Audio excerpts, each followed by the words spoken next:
Assalamualaikum warahmatullahi wabarakatuh. Pemirsa yang budiman, kita sekarang sedang berada di dalam bulan suci Ramadan. Bulan ini adalah bulan penuh ampunan, bulan maghfirah, bulan penuh rahmat, bulan kasih sayang. Saya ingin menyampaikan satu hal pada kesempatan ini, bahwa dalam beragama kita diminta oleh Allah untuk tidak semata-mata menyambungkan hati kita ke atas sana, yaitu dimensi vertikal, tapi kita juga perlu meletakkan hati kita di sini, di bumi ini, bersama dengan makhluk yang lain. Saya akan memulai dengan salah satu surah di dalam Al-Quran, satu surah pendek, tapi surah ini berisi sesuatu yang luar biasa. Surah ini seperti warning dari Allah Subhanahu wa Ta'ala pada kita, yaitu surah Al-Maun. A'udzubillahi minasyaitonirrajim. Bismillahirrahmanirrahim. Ara'aital ladzi yukadzibu biddin, fadzalikal ladzi yad'ul yatim wa la yahuddu 'ala ta'amil miskin. Fawailul lil musallin alladzina hum 'an sholatihim sahun alladzina hum yura'una wa yamna'una al-ma'un. Shadaqallahul 'azim. Di dalam surah ini Allah Subhanahu wa Ta'ala itu bertanya. Tepatnya bukan bertanya, ini pertanyaan retoris yang tidak perlu dijawab. Allah berfirman, tahukah kamu orang yang mendustakan agama? Jadi seakan-akan Allah itu seperti ini. Tahu nggak sih kamu orang yang kesana kemari itu seakan-akan beragama, tapi sebetulnya dia itu mendustakan agama, seperti itu. Jadi coba bayangkan kalau ada seorang atau pasangan suami istri, kemudian ketika suami merayu istrinya, dan kemudian si istri mengatakan, sampean berdusta, kamu bohong.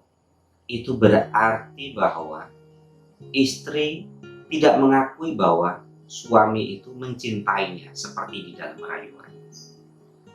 Nah, Allah sangat indah sekali di dalam surah ini. Dia memulainya dengan Ara'aital ladzi yukadzibu biddin. Tahu nggak kamu orang yang mendustakan agama? Kemudian dilanjutkan. Dan hebatnya adalah kelanjutan ayat ini itu memberi pesan yang luar biasa bahwa orang yang mendustakan agama adalah orang fadzalikal ladzi yad'ul yatim wa la yahuddu 'ala ta'amil miskin. Orang yang sama sekali tidak memiliki hati, tidak memiliki empati kepada orang-orang yang hidupnya susah, yaitu anak-anak yatim dan orang-orang miskin. Bahkan kemudian dikontraskan oleh Allah Subhanahu wa Ta'ala, fawailul lil musallin, celakalah orang-orang yang sholat. Coba bayangin. Jadi ada dua pesan, yang satu hablum minan nas, yang satu hablum minallah. Karena sholat itu biasanya adalah ibadah yang paling personal, dan itu langsung pada Allah, karena sholat itu adalah menyembah Allah. Tapi Allah berfirman bahwa orang yang sholat itu bisa celaka. Itu siapa? Orang yang sholatnya celaka adalah orang yang lalai. Ada beberapa penafsiran. Salah satunya adalah yang lalai dalam sholatnya itu adalah melalaikan waktu. Tapi kita juga bisa mengembangkan bahwa lalai dalam sholat itu adalah melalaikan pesan yang ada di balik sholat. Nah, seluruh ibadah kita kepada Allah, saudara-saudara sekalian, itu sama sekali tidak untuk kebesaran Allah. Allah itu udah maha besar. Allah itu udah maha besar. Agama itu tidak diturunkan Allah untuk Allah. Agama itu diturunkan Allah untuk manusia, untuk kebaikan manusia. Jika agama ternyata dalam beragama itu tidak bisa memberi kebaikan pada sesama, justru tidak melahirkan empati, kasih sayang kepada sesama, dan kemudian kejahatan-kejahatan kemanusiaan itu dibungkus atas nama Allah, atas nama ibadah, atas nama agama, maka Allah memberi warning, fawailul lil musallin. Celakalah orang yang sholat, melalaikan sholatnya dan kemudian menjadikan sholat itu sebagai bahan pameran agar dia dianggap sebagai orang baik atas nama Tuhan, menjadikan Allah sebagai dalihnya, menjadikan agama sebagai dalihnya, tapi sesungguhnya pada saat yang sama dia memiliki hati yang culas, perilaku yang culas kepada sesama. Saudara-saudara sekalian, sekarang mari kita lanjutkan. Bagaimana dengan puasa kita? Oke? Apa sih yang tujuan yang dipatok oleh Allah ketika Allah Subhanahu wa Ta'ala memerintahkan hambanya untuk sholat? Ayat ini adalah ayat yang paling banyak dinukil oleh nyaris siapa saja yang berbicara tentang kewajiban puasa. Kutiba alaikumusyamu kama kutiba alal ladzina min qablikum la'allakum tattaqun. Kamu telah diwajibkan berpuasa. Diwajibkan berpuasa atas kamu sebagaimana umat-umat sebelum kamu juga diwajibkan. Mengapa? Untuk apa?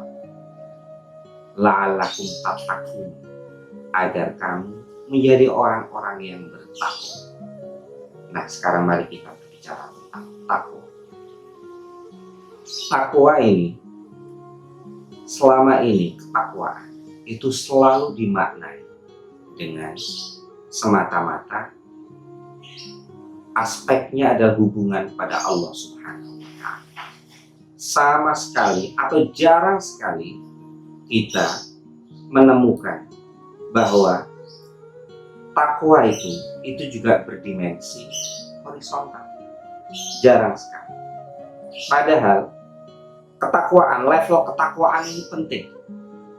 Karena pada akhirnya Allah itu mengukur kemuliaan manusia itu sama sekali tidak dari apapun kecuali dari ketakwaan. Inna akramakum indallahi atqakum. Jadi sesungguhnya yang paling mulia di antara kamu semuanya adalah orang yang paling bertakwa di antara kalian. Itu pada akhirnya Allah mengukur hambanya melalui ketakwaan, bukan melalui apapun. Nah, untuk salah satu cara untuk mencapai level muttaqi itu adalah dengan sholat. Nah, tadi saya sudah bilang bahwa takwa selama ini seringkali hanya difahami semata-mata berdimensi vertikal hanya pada Allah.